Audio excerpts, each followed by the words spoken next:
આજ રોજ સુરત શહેર કોંગ્રેસના પૂર્વ પ્રમુખ ધનસુખભાઈ રાજપૂત અને જેડઆરયુસીસીના પૂર્વ સભ્ય કલ્પેશભાઈ બારોટની આગેવાનીમાં સુરત શહેરમાં વસવાટ કરતા પરપ્રાંતિયો અને નગરવાસીઓના સામાજિક નેતૃત્વ સાથે જનરલ મેનેજર વેસ્ટર્ન રેલવેના નામે સુરત સ્ટેશનના એઆરએમ શ્રીને ટૂંક સમયમાં યોજાનારી દિવાળી, છઠ પૂજા અને વિવિધ તહેવારો નિમિત્તે પરપ્રાંતીય પ્રવાસી મજદૂરો પોતાના વતન પાછા જાય તે સમયે ભૂતકાળમાં થયેલ ઘટનાઓ ફરીથી ન બને તે માટે અનેક રૂટો પર નવી ગાડીઓ, હોલિડે સ્પેશિયલ ગાડીઓ અને રૂટોનો વિસ્તાર અને અનેક સ્ટેશનો પર ગાડીનો સ્ટોપેજનો સમય વધારવા માટે આવેદનપત્ર સોંપવામાં આવ્યું. આવેદનપત્રમાં અનેક મુદ્દાઓ સહિત લોકોના પ્રશ્નોને સ્થાન આપવામાં આવ્યું, જેમ કે સુરતથી ભુસાવળ જતી દરેક ગાડીઓમાં અમલનેર,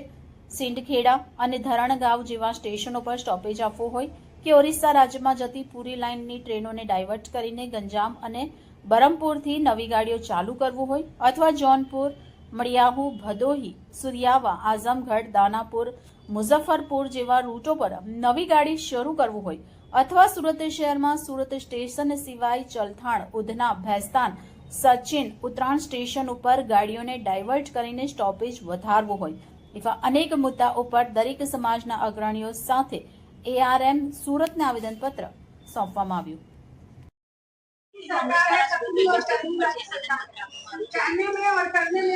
जी અમે હું સુરત શહેર મહિલા પ્રમુખ છું રેસાબેન શેખ.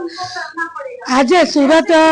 કોંગ્રેસ દ્વારા જે મહિલા કોંગ્રેસ અને સુરત કોંગ્રેસ દ્વારા જે આજે અરજી આપવામાં આવી છે અને આવેદનપત્ર આપવામાં આવ્યું છે, જે અત્યારે આવનારા તહેવારો છે ધનતેરસ કે દિવાળી, તેમાં પરપ્રાંતિ લોકોને અને મહારાષ્ટ્રીયન લોકોને જે ભોગ બનવું પડે છે કે એ લોકોને ટિકિટ ન મળે, એ લોકોને ધક્કાધુક્કી કે ગયા વર્ષે જે લોકો એમાં દબાદબીમાં મરી પણ ગયેલા હતા, મૃત્યુ પણ પામી ગયેલા હતા,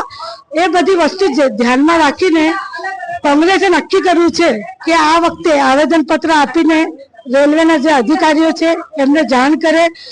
જણાવવામાં આવ્યું છે કે આવનારા દિવસોમાં જે અત્યારે દિવાળી કે જે પણ તહેવાર આવશે તો એમાં લોકોને રાહતનું પેકેજ આપવામાં આવ્યું. એક્સ્ટ્રા ટ્રેનો માટે અમે લોકો રજૂઆત કરી છે કે જે પરપ્રાંતિયો જે જાય છે ઓડિશામાં કે મધ્યપ્રદેશમાં કે યુપીમાં, તો એ લોકોને એક્સ્ટ્રા ટ્રેનોનું આપે અને એ જ રજૂઆત અમે લોકો મૂકી છે કે લોકોને રાહતનો પેકેજ રેલવે મંત્રી દ્વારા કે રેલવે દ્વારા આપવામાં આવે.